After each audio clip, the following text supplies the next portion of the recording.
Hi, Walnut. Welcome to another Q&A with Les.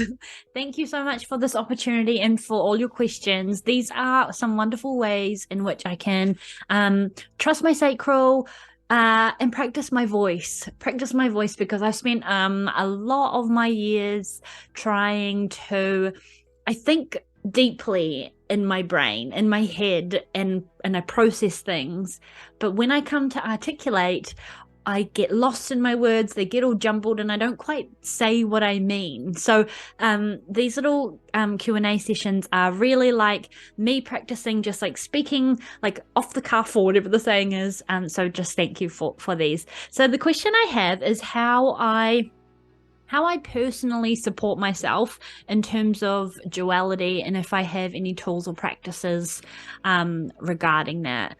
And I think to keep it really, really simple, Walnut, is that I have a really deep understanding with how I feel and how things make me feel. And I am now okay with that. So I think this question comes loaded, the duality thing and the polarical thing comes loaded with a whole bunch of worthiness and like self-care things, right? It's like there's a lot of layers of conditioning and society things that we behave in certain ways and we don't actually really understand why we do. And we're made to feel bad or wrong about quite a lot of things in regards to the low vibrational feelings, particularly if we like wake up wrong or are feeling really down and miserable. It's all right if you're high vibe and love and light and celebrating and making all the money, but the things that are never shown online, unless you're in my space, because I seem to cry a lot inside the walnut tree at all times.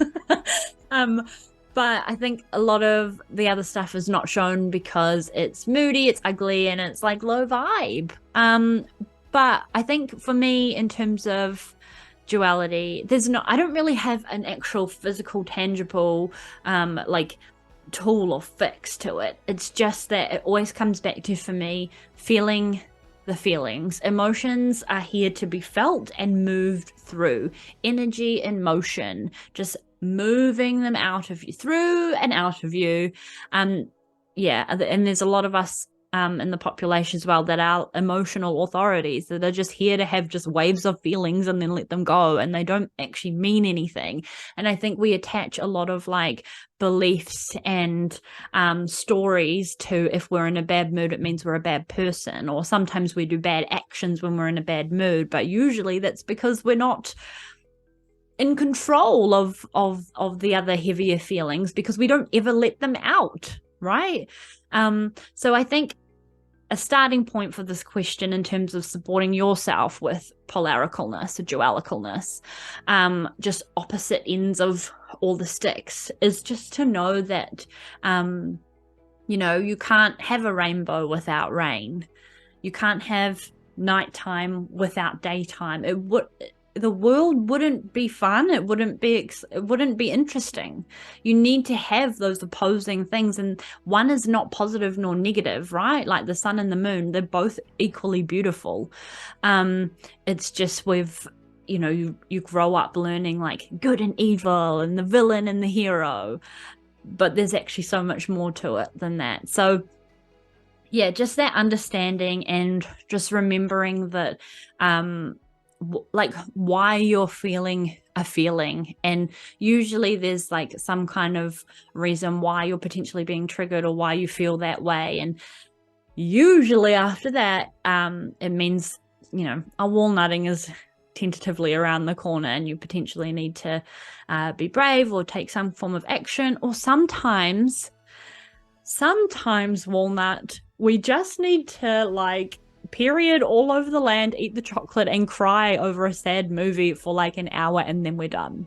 I had a podcast episode with the beautiful Chanel who was like, she said that, like when you're having like a mental breakdown and you're like, literally lasts for, I think she said 20 seconds. 20 seconds you cry and then it's gone. And then it's like, whoa, because it's just processed. So I love duality, but I am completely in touch with knowing that There is this and that. It's not this or that. So I hope this little riff helps, and I hope you've enjoyed it. And let me know if you have anything to add or any further questions on that, because it's probably something I talk about the most in terms of my walnut world. So I hope this was a nice taste test, and thank you so much for this little Q&A sesh. Have a good day, and I'll talk to you soon.